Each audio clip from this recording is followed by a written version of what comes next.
So this is the video for the knowledge check. That's a review, and it asks you to solve the equation x squared minus 5x minus 6 three different ways.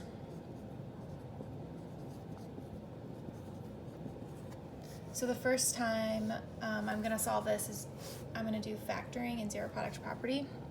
So that factoring means splitting it up into factored form, which looks like this with parentheses. So I know that I have to use my box and my x, and I need to have two numbers that add up to negative 5x and multiply to negative 6x squared. So x squared is going to go here, two numbers that add to negative 5 and multiply to negative 6x squared, negative 2x and negative 3x add to negative 5 but don't multiply to negative 6. So there is only one option that works, and that's going to be negative 6x and positive 1x. They add to negative 5 and multiply to negative 6. So let's add them over here, and it doesn't matter which place they go, you can interchange them. And negative 6 is the constant, so that goes here. And then we're going to fill out the outside of our area model. X times x makes x squared. X times 1 makes 1x, x times negative 6 makes negative 6x, and then use the last two numbers to check. Negative 6 times 1 does equal negative 6, so we're good. So your factored form is x minus 6 because that's a negative, and x plus 1 equals 0. The two numbers that make this whole equation equal to 0 are positive 6 because 6 minus 6 is 0. If this is 0, 0 times anything is 0. The other answer is negative 1 because negative 1 plus 1 is 0. 0 times anything is 0. So you've got your two solutions. So that's solving by factoring and using the zero product property. So let's solve by completing the square now. Completing the square is another way to say changing to vertex form. And you're going to use the area model again, but instead of making a generic rectangle that has different side lengths, you have to make a square that has the same side lengths. Okay, so we have to split up that negative 5x equally. So the x squared goes here with an x, and that's still equal on both sides. Negative 5 split up equally is negative 2.5 x's, which means that negative 2.5 has to go on the outside. Negative 2.5 times negative 2.5 fills in my ones column. That's going to be negative positive, right? Negative times negative is a positive, 6.25.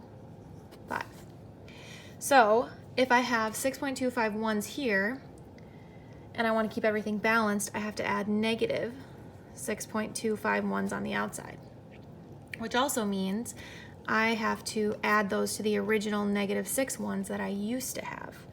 So we're trying to just keep our equation balanced, and right now, this part right here is all in my original equation because I have the x squared from here, negative 2.5 plus negative 2.5 is negative 5x.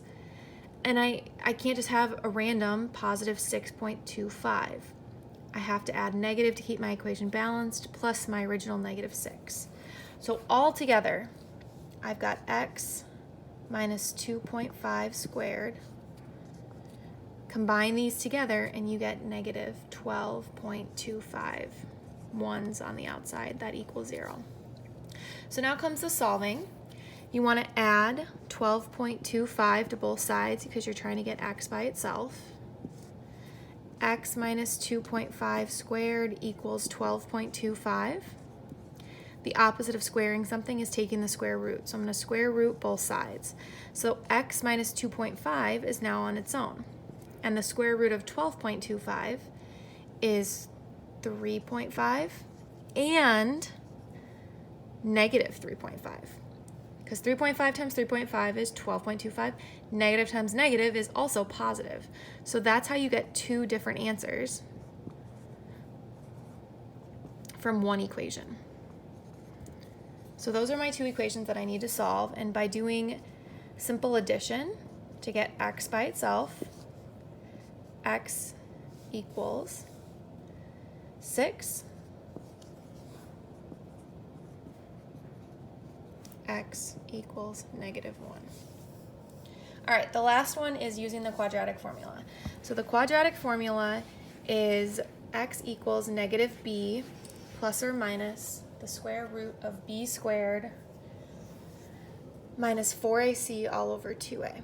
So what you need to do to solve it is to figure out what a equals, b equals, and c equals first. So in this equation, a is the number touching x squared, so that's 1. There's an imaginary 1 here that we don't need to write. B is negative 5, because it's the number touching x, and c is negative 6. So filling in my quadratic formula, x equals negative b, so negative negative 5, plus or minus the square root, b squared, negative 5 squared. You need the parentheses, otherwise your answer is not going to turn out right. So you need the parentheses. So b squared minus 4 times a, which is 1, times c, which is negative 6. All divided by 2 times a, which is 1. So now I'm going to plug this into my calculator.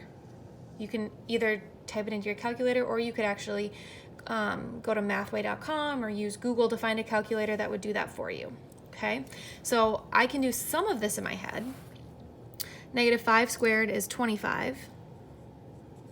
Negative 4 times 1 is negative 4 times negative 6 is 24. So that's 25 plus 24, because negative times negative is positive. Square root of that is 7. Again, I just use a calculator because I trust that more than my head most of the time. Okay, so now let's simplify this.